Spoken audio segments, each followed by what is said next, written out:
Now, for our next segment, let's please give a warm welcome to Jackie Rowe Adams, co-founder of Harlem Mother Saves, and Anastasia Savalieva, Community Affairs Liaison from New York City Health and Hospitals, and of course, our presenter, John Cheney, will also stick around for our career chat segment. So thank you all so much for coming to our career chat. I'm very excited to learn more about your backgrounds and experiences.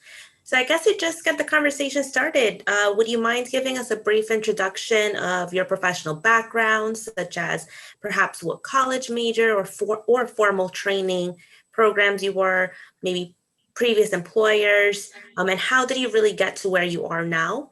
And anybody can really just take the microphone. Okay, so this is Jackie. Hi, everyone. Mhm. I am honored to be here because this is so important, especially for our young people. And I truly believe in our young people. And I know we don't have a lot of time, but I have a long, long story, and we're going to do this again. But let me just start by saying thank you so much, LaGuardia. Sharon, thank you for believing in me. And I just want to start off with a story about myself real quickly. And I don't want the students to feel sorry for me, but I want the students to listen very carefully, because what's going on in the world today is out of control. I am really, really involved as a leader in the community with gun violence. I lost 2 kids to gun violence.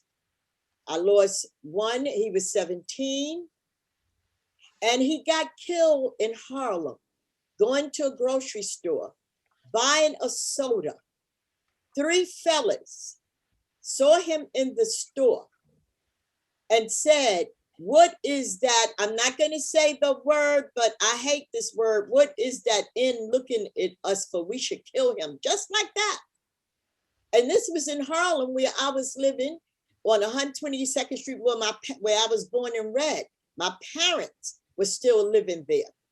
And they followed him out the store. The store man thought they was kidding, because they said my son did absolutely nothing.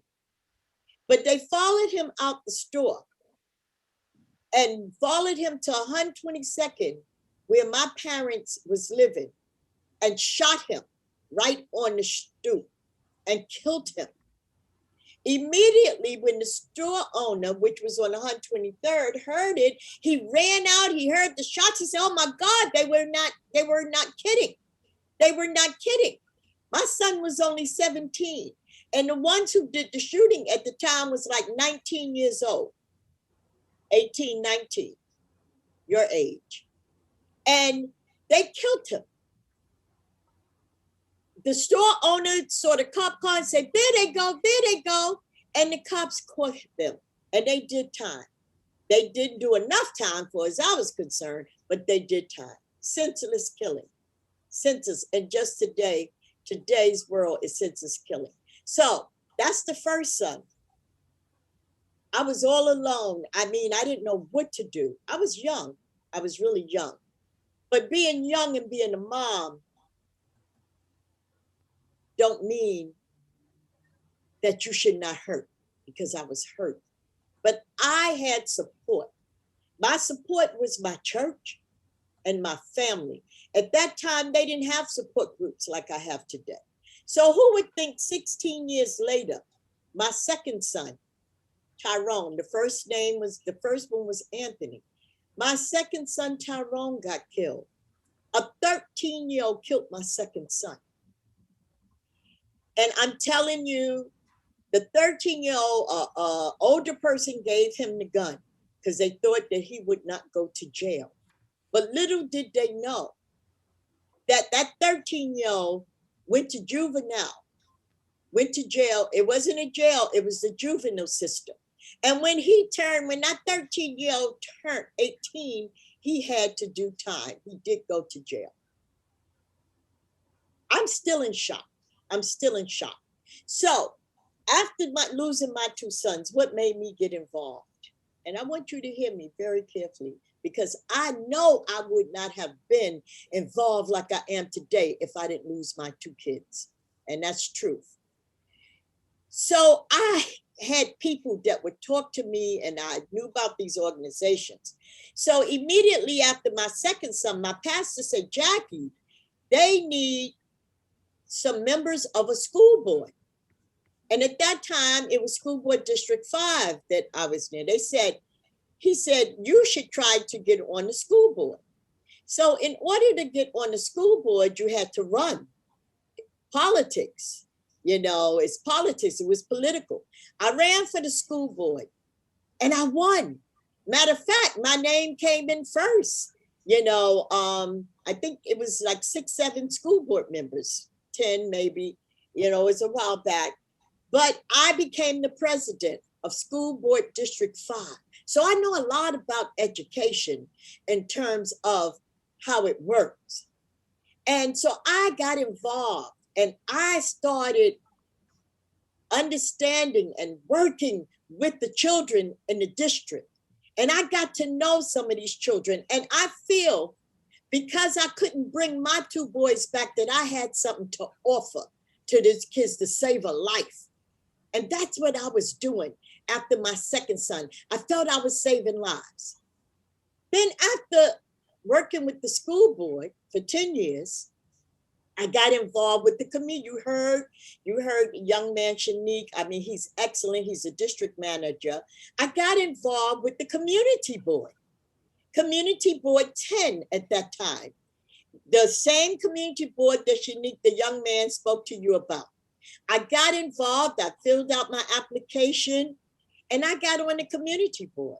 Because see, these are things that kept me busy, kept me from just crying and hurting and feeling that my son's death was in vain. And being on the community board, I learned an awful lot. It's all about involvement. It's all about staying busy and getting involved. I could have laid down and died. I could have laid down and gave up, but I didn't. I needed to be involved to save some lives again. So the community boards have an array of things. They had a youth committee. They had a senior committee. So I was on the youth committee. I was on the senior citizen committee. At that time, I wasn't a senior like I am now. But I was on these committees because I felt I could make a difference. They had housing. They have an array of committees that you could get involved in.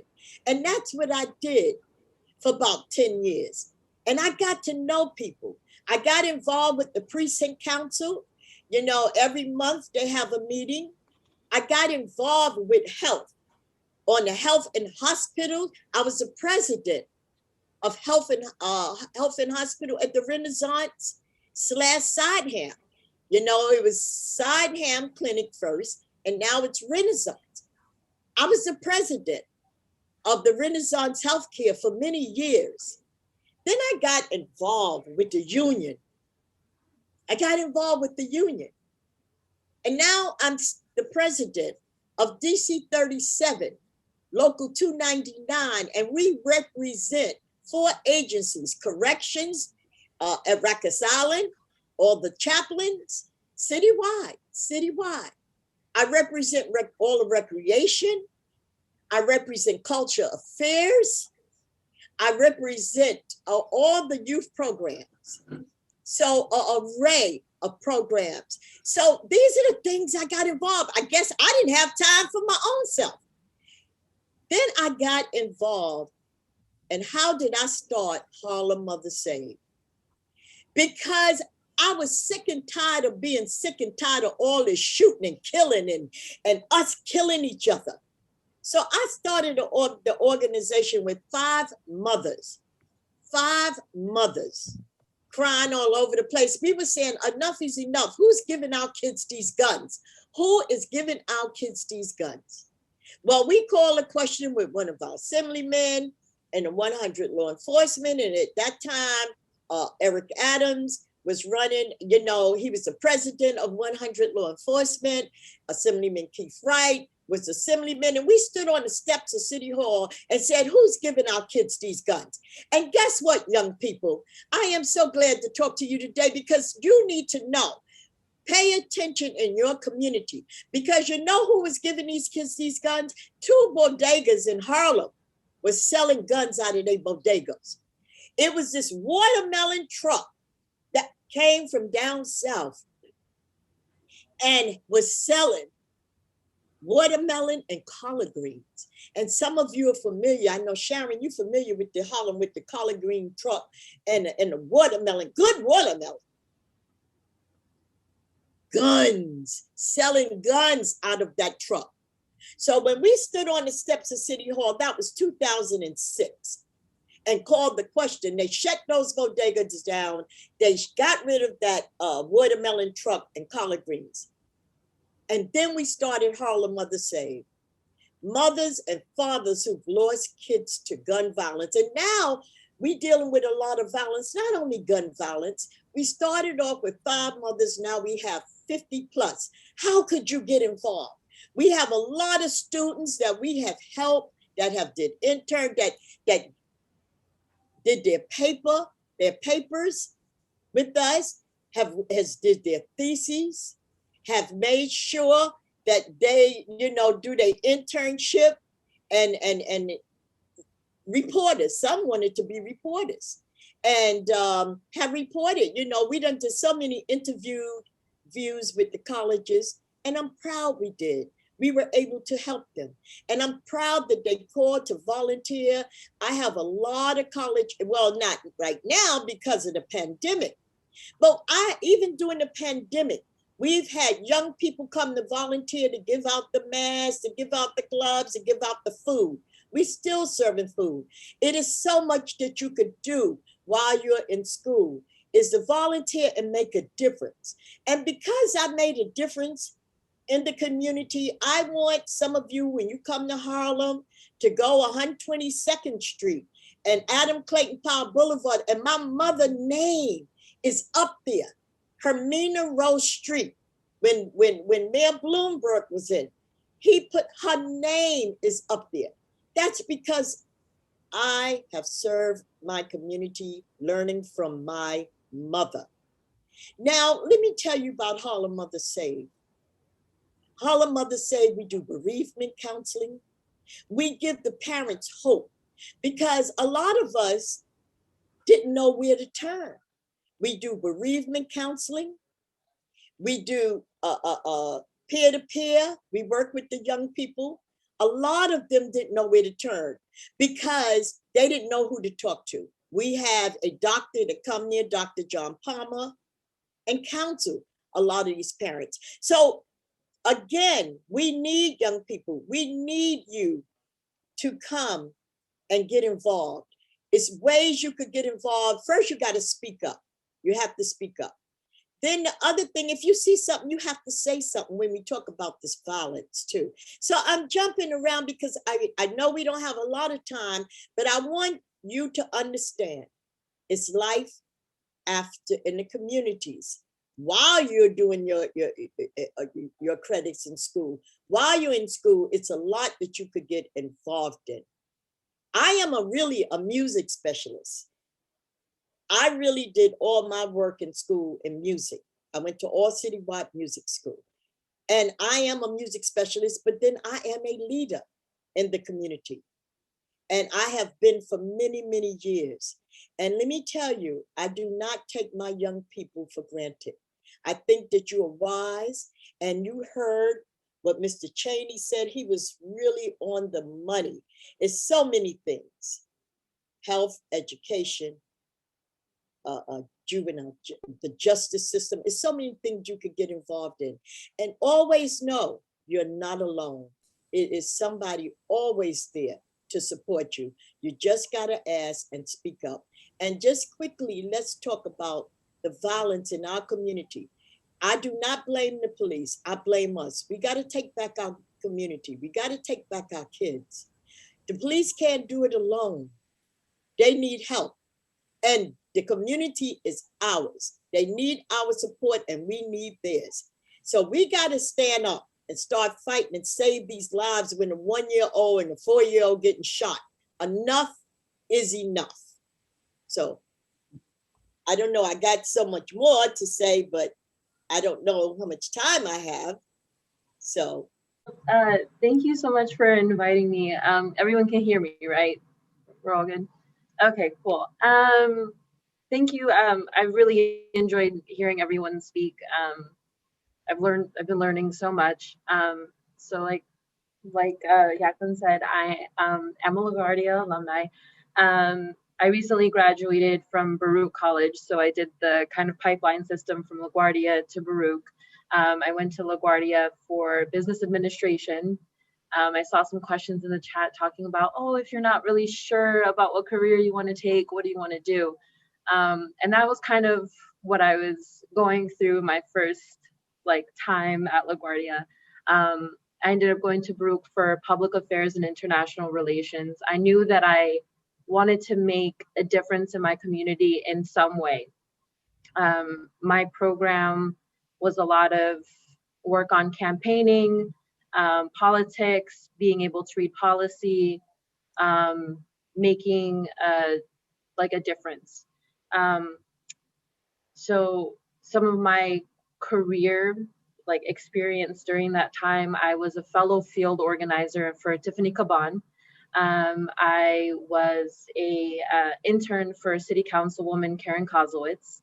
I was also a mentor for first generation and immigrant young women, because I am a first generation woman myself. I come from a single parent home. My mom comes here from Russia. I'm the only one here in America. And I'm currently Queens lead community liaison for the community affairs department at New York City Health and Hospitals, Gotham Health. It's a huge title. But basically my position was created as a response to the COVID-19 pandemic. And basically what my team does is we identify vulnerable communities within New York City that have been heavily affected by coronavirus. And so what we have been doing since the pandemic was going to the communities directly and helping people who have perceived barriers to the healthcare system. So anyone who's undocumented or doesn't have the ability to pay for health insurance, we connected them to healthcare, COVID-19 testing, and recently we've been connecting them to vaccines. Something that I'm really proud of working for New York City Health and Hospitals, Gotham Health, is our Nyc Care Program, which is specifically a healthcare access program for people who are undocumented or don't have the ability to pay for insurance. That's something that, especially being in Queens, one of the most diverse boroughs, you have people from all around the world. And my mom always tells me, if you don't have your health, you don't have anything. And so it's super important for this program to be started and initiated in New York. And it's really the first of its kind to be happening. And so that is my professional experience, and that's currently what I'm working on. But yeah, I didn't want to take up too much time.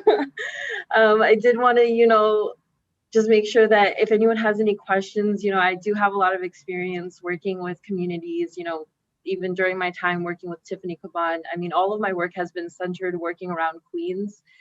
Karen Kozlowitz is the district member for Forest Hills and Kew Gardens. With Tiffany Caban, we worked heavily in Jackson Heights, Southside Queens. So yeah, any questions?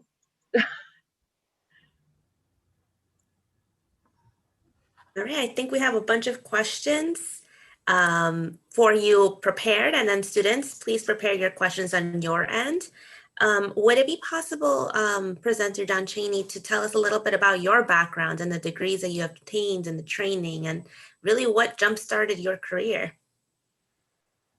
Oh, sorry, I think you're on mute. Thanks a lot. I didn't want to interrupt some of these powerful stories I've been hearing. My goodness, this has been a really, really power-packed second hour, I have to tell you. I'm going to make my story, I'm going to make my presentation pretty brief. What I should tell you, though, is that what I'm doing right now as the program director, it's actually my third career, and it's definitely by far my most fulfilling one. When I was in my 20s, I thought I wanted to be a lawyer, and that's what I ended up doing. I went to NYU and by the way, my degree was sociology. I did not know what I wanted to be when I was at NYU. I'm pretty good with numbers, So I thought I was going to be an accountant. That fizzled out quickly when I did a volunteer stint at a place. But I wanted to become a lawyer. Figured that would be good. And my sociology degree was accepted. I was a lawyer for a short while, maybe 8 years or so. And then actually got a taste myself, personal involvement with the criminal justice system. And that experience really, really opened my eyes so much to some of the inequities that I saw, some of the problems that I saw. And what I ended up doing from there was I got more involved in volunteer work to help individuals who were involved in the system, who had problems with homelessness, had problems with substance abuse, and things of this sort. So by the time I got involved with a nonprofit program, I started learning more about how to run programs, and I learned about grant writing, and I learned how to put together programs, and that made me very, very attractive to a prosecutor's office that decided to try to initiate this very innovative program for individuals coming home from prison. It had never happened before. And they had never had anything like this at all coming from the prosecutor's office. And I got hired there on the basis of a lot of my volunteer work that I did as the deputy director. Later on, I was appointed the executive director. The program received nationwide recognition. Was called the Commonwealth Reentry Program. And because of the success of that program, the governor then appointed me the County Reentry Task Force Coordinator for Kings County, which was in Brooklyn. And this is where I learned how to network with many, many of the providers that we talked about earlier. And never ever dreamed that I would be teaching, because I always had a fear of speaking in front of people. I mean, it scared me to death, and I never even dreamed that I would be able to do that. But one day I was actually asked to be on a television show, and then later on a couple of radio shows. And I learned a few tools and saw that the people that were with me on these shows, they always had some sort of credential that had to do with their having taught someplace. And I thought that sounded pretty cool, and that would add to my credibility. Maybe I can get some grant money if they saw also that I was somebody who also had an academic credentials. So I started as an adjunct professor at LaGuardia Community College, and what happened was I fell in love with what I found myself doing, and I realized that I could change lives and try to help folks like yourselves to get a much better handle on what's going on in the world from a criminal justice standpoint, because I had, of course, a lot of practical experience to add to the book experience, that is normally a part of this stuff. So I later was lucky enough to get a full-time position. And of course, the last several years, I've been the director for the criminal justice program. So that's basically me. Since then, I've written a couple of books that have been pretty well received, and both of them focus on my specialty, which is preventing, trying to provide services and the services for individuals who are coming home from prison, and to provide services for individuals, who are at high risk in going to prison. And that's about it.